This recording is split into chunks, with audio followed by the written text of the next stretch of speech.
Blog Talk Radio. All Pro Media Group Radio showcases professionals on a daily basis. Be inspired and listen to experts from around the globe share their accomplishments with you. APMG Radio, success at its finest. You're listening to APMG Radio. I'm Lucy, and I am very pleased to welcome back to the show Henry Halliday. Henry, thank you for joining us today. Well, thank you for having me. So, Henry, on our last show, we discussed very briefly about privacy and the sort of impact technology is having on our daily lives. Can you tell us a little bit about that and some of the issues that we're facing? Okay, well, what I had in mind was was the conflict between privacy and security. And I'm not going to discuss today the government's role in that process, but just where do we personally stand with respect to exercising our rights to do things and yet not having intrusion. And particularly, for the moment, let's take a look at how do we pay for things. Mm-hmm. Well, certainly the most recognizable is cash. It gives us the best privacy because there's no traceability back to us, but at the same time, it's something that's very fluid, and the government is facing a lot of challenges in making it economical to make and produce money and also keep track of it. We're also seeing that other countries now are considering, rather than paper or metal, that they're considering plastic as a means of providing currency in their native countries. We've always had an issue, particularly in later years, and it costs more money to make the money than it is what it's worth.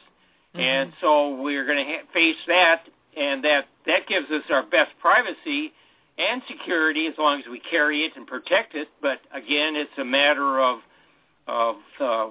is it convenient, especially when we look at today's current smartphones. Smartphones gives us a way to perform transactions, and we don't have to carry money. But at the same time, we are able to take out loans. We can do our banking. We can make transactions, transfer money. But at the same time, how do we provide security?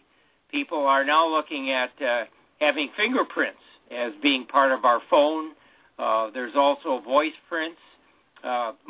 Almost all phones now have cameras, and one way to help provide security is to have either facial recognition or eye prints or something along those lines. But it's a matter of getting everyone to agree that that's a way to protect the transactions, but at the same time provide privacy that someone else cannot replicate. This goes along with what are the current credit card issues. Credit cards have become so dominant in our society, but they are very vulnerable. I can certainly tell you from my own experience that fraudulent use of the cards, because their numbers and our names exist out there, are vulnerable to attack. A particular instance of that is the experience that Target has recently experienced, where millions of people are being impacted. Mm-hmm. And one way around that is to have what's called a smart chip on our credit cards. The rest of the world is adopting that, but the United States has been very slow, particularly because of the fact that all of our transactions that are handled currently in retail outlets and other places are based on the magnetic strip. That magnetic strip is an unencrypted means of providing data, and thus makes it susceptible to intruders who can get a hold of it. And they're now looking at that. They've been looking at it for several years, but the expense of changing all the hardware, all the computing systems that deal with that to something that is less vulnerable makes our privacy certainly at risk. Other issues that are taking place is what do we do with the Internet and telephone purchases? How are they going to link into maintaining our privacy and yet giving us added security in these days of everyone is tracking us, not necessarily saying the government, but companies are doing that. Mm-hmm.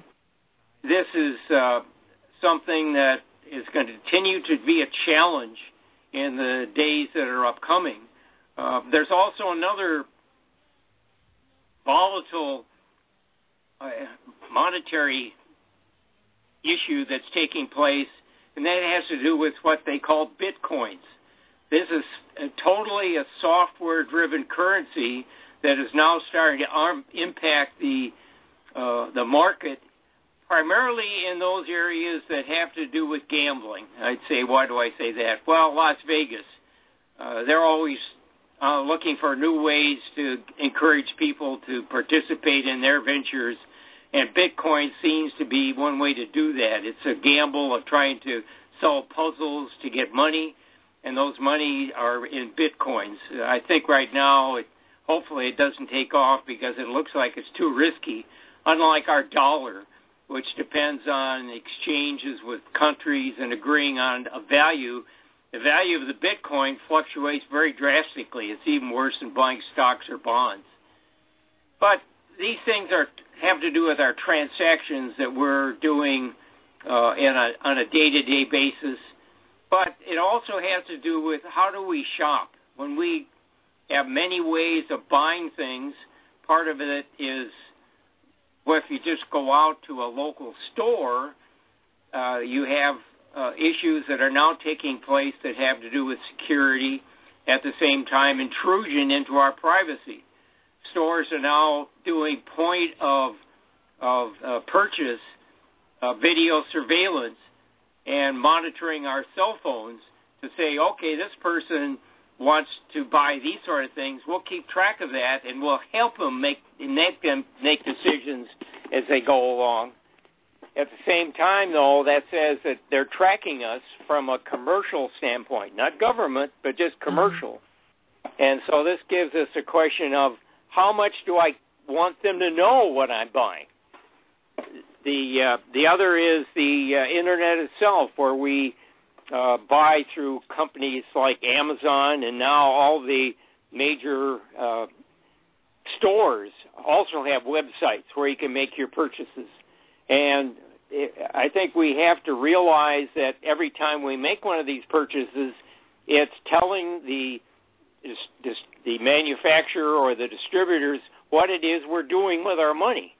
And right. So that, again, gives us a question of how secure are they keeping this data, or are they providing it to other manufacturers and other stores to help themselves market themselves and also to try and get more clientele, if you will.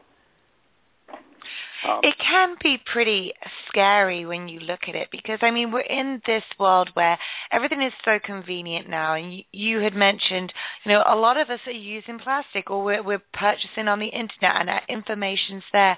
But at the same time, we have to kind of change with the times, and that's how things are developing, is that, a lot of us shop online.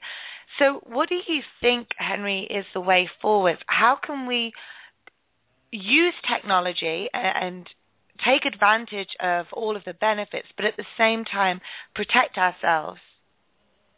Well, again, this part has to do with your own recognition that data that you're providing can be used, I won't say against you, but to help someone else think they know what you want. So you have to use your own judgment in terms of what data you provide. Obviously, we do shopping and so forth. We need to keep in mind that all of these other things are around us and that we just need to keep smart in terms of what it is we do. In terms of credit cards, I think we're going to have to push for a smarter way of maintaining security. I think we're going to have to continue to work with our government to see what it is they think they can help protect us against. It may be a groundswell that says how far we're going to go with some of these things. So it's a ticklish question. Technology, you're right, has got us to the point where we are communicating an awful lot in a media that's not protected. It's meant to help us communicate. Well, it's got its own shortcomings then. One of the other things I want to bring up in technology and physical shopping is what's been called NFC communications. That means near-field communications. In other words, we have our phone, we wave it in the air, it picks up the fact that it's our phone, and it helps us make a transaction. Well, here's another question of vulnerability and security. How secure is that? The transaction may be encrypted, but give these guys a chance out there to try and prove they can intercept it and take data. Well, we're going to have to worry about that too. So I don't think there's a single answer. It's perseverance on our own. We've got to monitor our own credit, keep track of our credit cards and what's transpiring there. As I mentioned from my own experience, I've had a case where before I was not notified by the credit company there was a fraudulent transaction. I was looking at my credit cards to see where I was, and I noticed something that couldn't have been mine. So I need to do that because of the fact that that's probably, we know if someone steals from our house, but that gets into another question of maintaining security in our home. But we need to be aware of the fact that once we've made a transaction, it's the internet, you need to keep track of your emails. If you do internet transactions, keep track of your credit cards. And the credit card companies are helping. I know that in my case that they noticed a fraudulent transaction, or they notice a transaction that exceeds a certain amount, that they notify me. And I think that's something, again, everyone should do, is to put a limit so that they tell you if something's been transpired. We could probably suffer a few dollars or tens of dollars, but if we want to watch out for something that exceeds our budget, that we would not expect to have something there. Or if we do it, let us know. Then that's a test that, in fact, they're monitoring. Let's take a break now, because after the break, I'd like for us to talk about the technology and how it can help with security within our homes as well. I'm Lucy, and my guest today is Henry Halliday. We'll be back straight after the commercial break.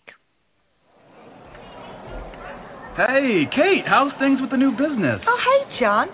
Thanks for asking. It's going really well. Hang on a minute. I just got to retweet something a new client just said. You know, I just don't understand how you have so many followers, not to mention the likes on your Facebook page. And I can't even get over the hits on my website, too.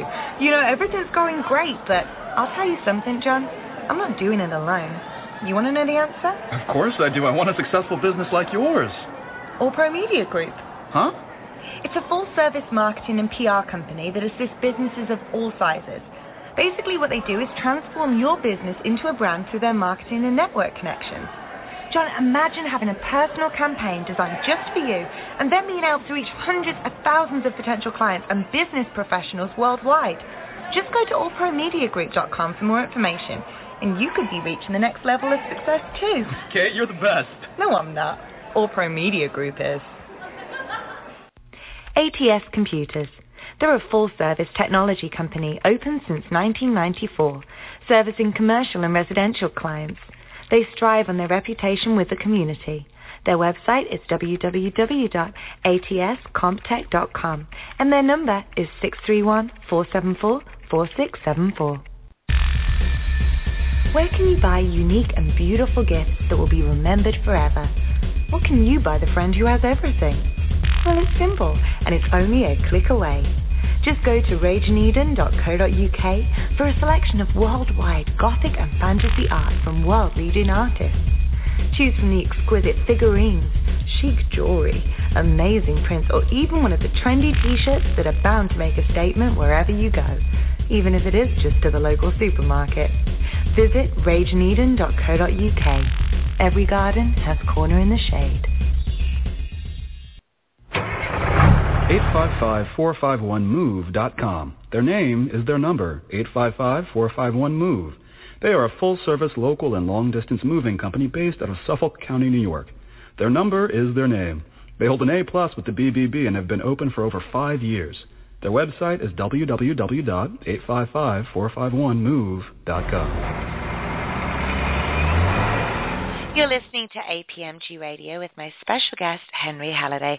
So, Henry, before the break, we were talking about privacy and how technology is having this impact on the sort of information that is accessible to people out there.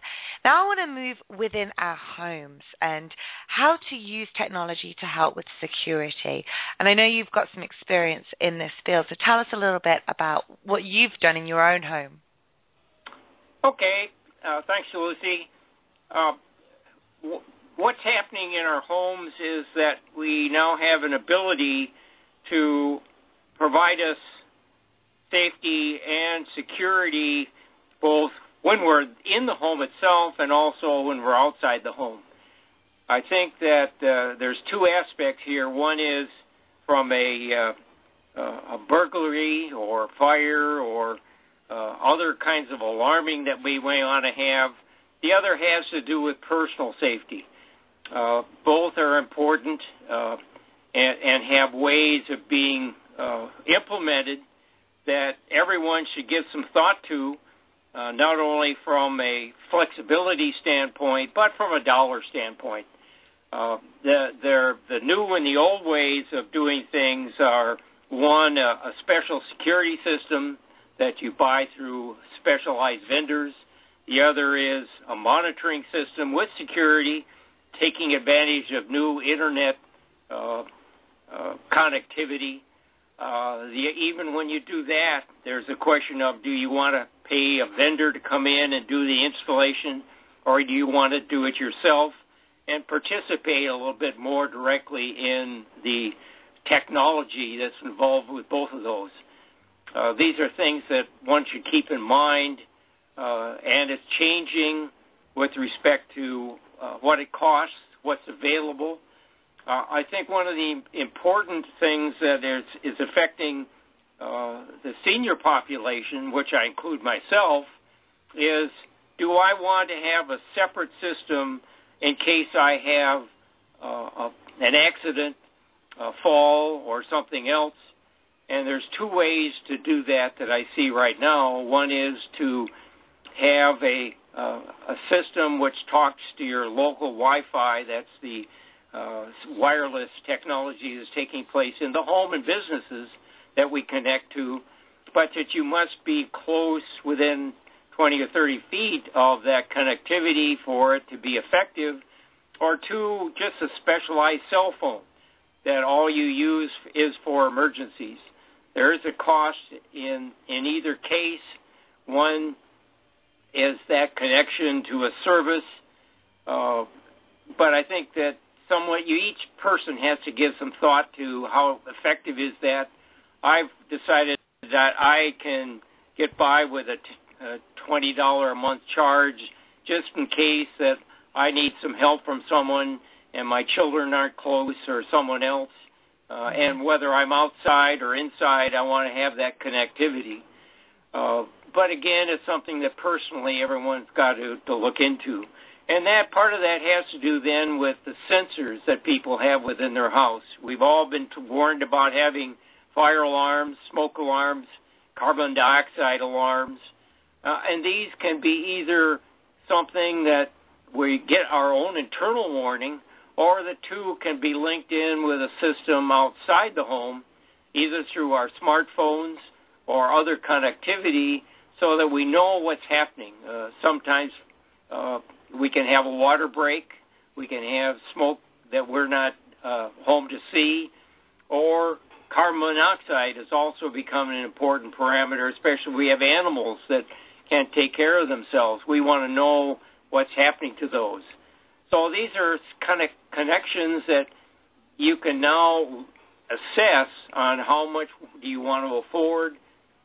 Do you want to link in with other Internet connections that you might have with respect to your television and telephone systems through our local companies which do that and can provide an added system at the cost, Or do you want to have something that's more private, like your own single, like a child monitor, or an alarm that talks to your own wireless service? These are things that are taking place now in technology and gives us more choices, but again, it's more decisions that we have to make that affect our own personal lives. With respect to this, I have implemented a video system in my home that started years ago that had to do with wanting to know what is happening. Our house does not have a direct view of the street through windows, so I wanted to put a camera to know what was happening in my driveway and direct street, and from a security standpoint, but also a safety standpoint. We also had an outdoor cat that would come around and look for food or want to come in when it was rainy out, and I wanted to know where that cat was, if there was some reason that we should pay attention to it.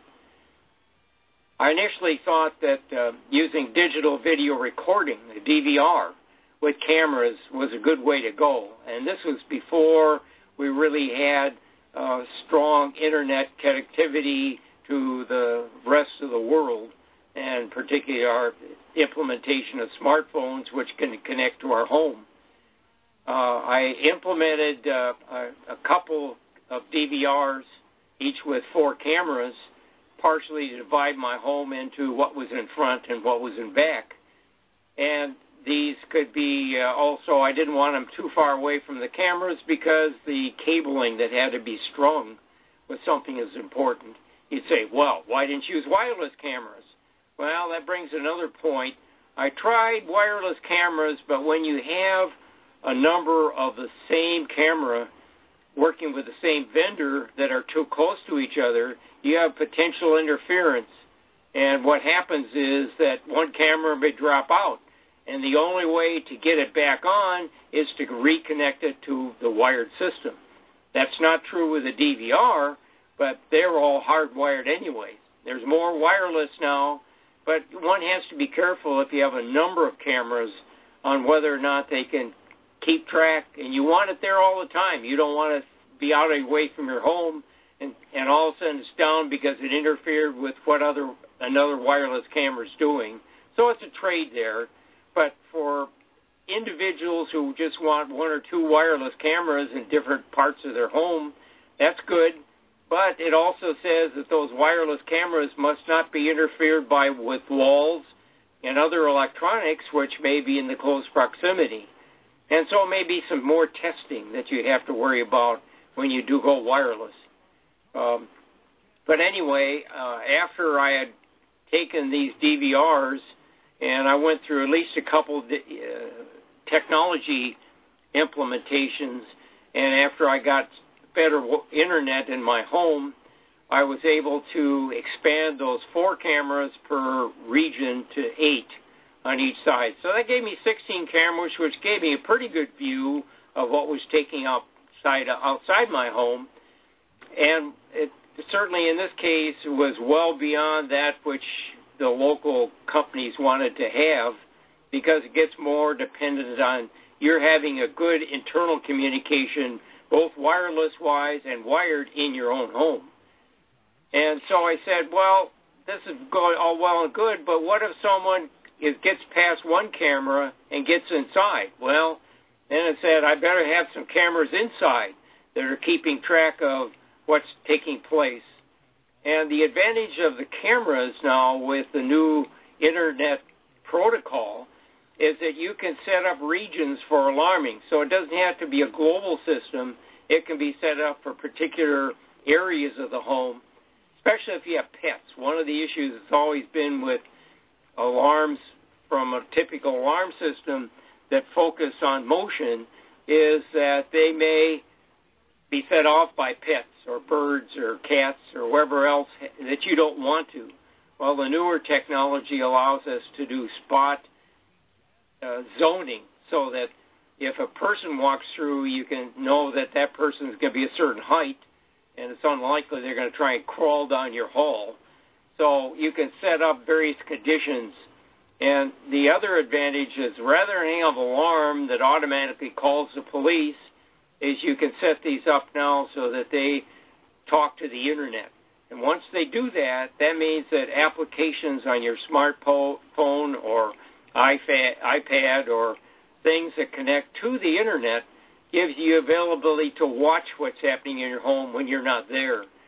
And they can send either audible or email alerts to tell you that, hey, something's happening, and let you be the judge on whether that means that you need to take quick action, call the police, or what it is that needs to be done. Sometimes it may be a false alarm, and at least you're not triggering the police to come to your house because a cat or a bird or something else tripped a volumetric alarm. So I think that doing it yourself like I have has given me an opportunity to watch the technology advance, take advantage of opportunities with respect to particular alarms and means that I have monitoring it. But sort of my lessons learned sort of say, well, total home security can be achieved with no monthly fee, all right, but it's going to take more of your involvement with implementing such a system. But I think it would also give you more satisfaction of your knowing that you're seeing or doing what it is that you want with respect to your own home. If you only want one or two cameras, that's pretty easy to do, and I don't think that it's much technology has to be carried forward or much physical labor is involved with doing that, other than getting a wireless router in your house to go to your Internet connection. But most people are doing that anyway with respect to laptops. They'll connect up in their home wirelessly to a wireless router. Certainly we know companies that are doing this. Xfinity is one. A tailored video system offers more protection because you put it in how you want to have it, and it also gives you the same versatility but more personal involvement. So we want to make sure that you think about this ahead of time before you make a step, but you can always back out of your own step and say, hey, it's too much work, I want to get someone else to do it, and make that appropriate decision. Adopting early technology, I can certainly say is not cheap, but it's valuable in terms of you're keeping up to speed with the trades that are coming on the market and things you want to do. It gives you a chance to learn the new technology in the comfort of your own home, and at the same time learn what about new issues are coming up, and also the trades you may want to make in your own decisions. Now, Henry, we are coming to the end of the show, and I think you've left the listeners with a great deal of information and advice for them to consider, because I think this always comes across in our shows is that technology is fantastic and it's wonderful. Sometimes we can be overwhelmed with it, but if we do our research and if we're informed about what's happening, it's such an amazing thing, and there are so many advantages to incorporate it, and not only into our own lives, but like you said, into our homes, into everything that we're doing. So tell us on our next show what the listeners can expect to hear and what we'll be discussing. Okay, I think we want to talk a little bit more about the technology in our homes that has to do with instrumenting our homes to know what's going on, to get involved with the different ways that we have entertainment. We also want to look at outside our home, what we have for technology in our recreation, our safety, and our learning. Excellent. And how can people contact you if they have any questions? They can certainly email me at henryhalliday@earthlink.net, or they can go to my website, which we're still building, of henryhalliday.com. Excellent. Well, thank you so much. It's great having you on the show, and I look forward to our next one together. I appreciate your help and guidance. You've been listening to APMG Radio with my special guest, Henry Halliday. This show and many others can be found at allpromediagroup.com. Thank you all for joining us today. I'm Lucy, and you've been listening to APMG Radio. All Pro Media Group Radio showcases professionals on a daily basis. Be inspired and listen to experts from around the globe share their accomplishments with you. APMG Radio, success at its finest.